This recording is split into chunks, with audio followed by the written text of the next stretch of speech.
Hello guys, तो स्वागत है आप सभी का मेरी एक और नई वीडियो में। तो आज की इस वीडियो में हम जुजुत्सु काइसेन के सीजन 3 के 29 एपिसोड को एक्सप्लेन करेंगे। वो कहता है कटाना, यहाँ पे कोई कटाना क्यों नहीं है? कटाना तो एक जापानीज़ की आत्मा होती है। ये न्यू कलिंग गेम प्लेयर डाइडो हगाने था। वो दूसरा कहता है कटाना कटाना कटाना। फिर हम देखते हैं उसे कटाना मिल जाती है। उस कटाने में से आवाज़ आती है, water breeding first form surface. ये एक डीमन स्लेयर रेफरेंस था और ये एक डीमन स्लेयर टॉय था। दूसरा वाला कहता है चलो मुझसे लड़ो, हम सुमो करते हैं। ये भी एक कलिंग गेम प्लेयर है। वो आदमी कहता है नहीं, नो थैंक्स। दूसरा कहता है मुझे सुमो के बारे में कुछ नहीं पता। एक लड़की कहती है क्या लड़कियों को सुमो करना अलाउड है? और एक कुत्ता उसे घूरने लगता है, क्यों कोई भी मेरे साथ सुमो क्यों नहीं कर रहा है? कोई आदमी नहीं, कोई औरत नहीं, यहाँ तक कि कोई बच्चा भी नहीं। उसे कहीं से सुमो की आवाज़ सुनाई देती है। फिर हम देखते हुए खिड़की तोड़ के घर में घुस जाता है। एक आदमी टीवी पर सुमो देख रहा था।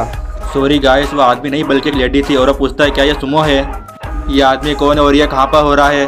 वो लेडी कहती है ये रियो गोकू टोक्यो में है। टोक्यो रियो गोकू, हाँ चलो वहीं चलते हैं। वो टोक्यो से दूसरी तरफ जा रहा था। डाइडो और मियो दोनों नाओया के पास पहुंच गए थे। नोरितोशी कहता है कौन? नाओया कहता है भले ही कुछ भी हो। फिर हम देखते हैं माकी उसके बीच में आ जाती है। नाओया कहता है वेलकम बैक। नोरितोशी कहता है पर अभी तो 3 मिनट भी नहीं हुई। जैसे मैंने सोचा था ये बढ़िया होगा अगर माकी यहाँ से चली जाए। अभी तक उसने फुल्ली रिकवर नहीं किया है। वो माकी से कहता है माकी हमें, लेकिन डाइडो चिल्लाता है कटाना कटाना। फिर हम देखते हैं माकी अपनी कटाना उसकी तरफ फेंक देती है। माकी सोचती है जो हमें चाहिए वो एक नया खिलाड़ी जो कि इस लड़ाई से अलग हो। जैसे ही उसके हाथ में वो कटाना पहुँचती है वो बाकी चारों शौक हो जाते हैं। वो एक ऐसे स्वॉर्ड मैन की इनकार्नेट था पर उससे स्ट्रॉन्ग कोई भी नहीं था। वो एक स्पेशल केस है।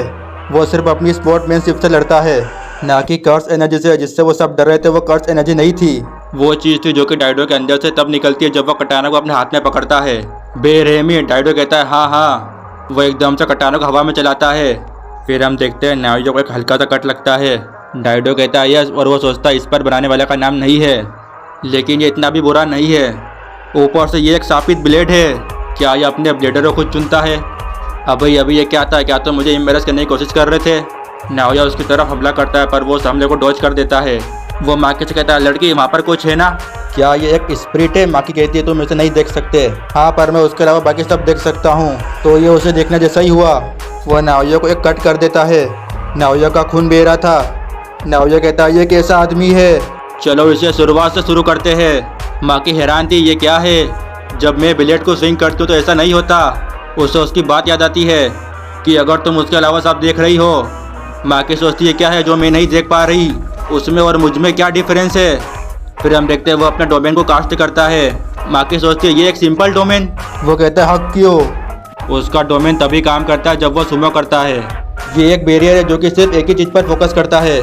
वो कहता है तुम कुछ ज़्यादा ही सोच रही हो लड़की, जो कि तुम्हें कमज़ोर कर रहा है। वो पूछता है क्या तुम्हें सुमो पसंद है? तो चलो क्यों ना हम एक सुमो मैच करते हैं। एक बाउंड्री वाव से बचने के लिए दोनों चैलेंजर्स को पहले मैच के लिए एग्री होना होगा जब ये डोमेन कंप्लीट होगा, या फिर तुम भी बाकियों की तरह मना करती हो। माकी कहती है ठीक है। फिर मियो कहता सच में? फिर हम देखते हैं उसका डोमेन पूरा हो जाता है। नोरितोशी कहता है तुम क्या सोच रही हो? मैं कुछ ज़्यादा ही सोच रही हूँ, क्यों ना मैं अपने दिमाग को शांत करूँ। फिर हम देखते हैं माकी उसके डोमेन में आ जाती है और वो सोचती है ये क्या है जो मैं नहीं देख पा रही। फिर हम देखते हैं माकी तैयार खड़ी थी पर जब भी मियो उसके पीछे पहुंच जाता है उसके अटैक को डॉज करके उसे नीचे फेंक देता है।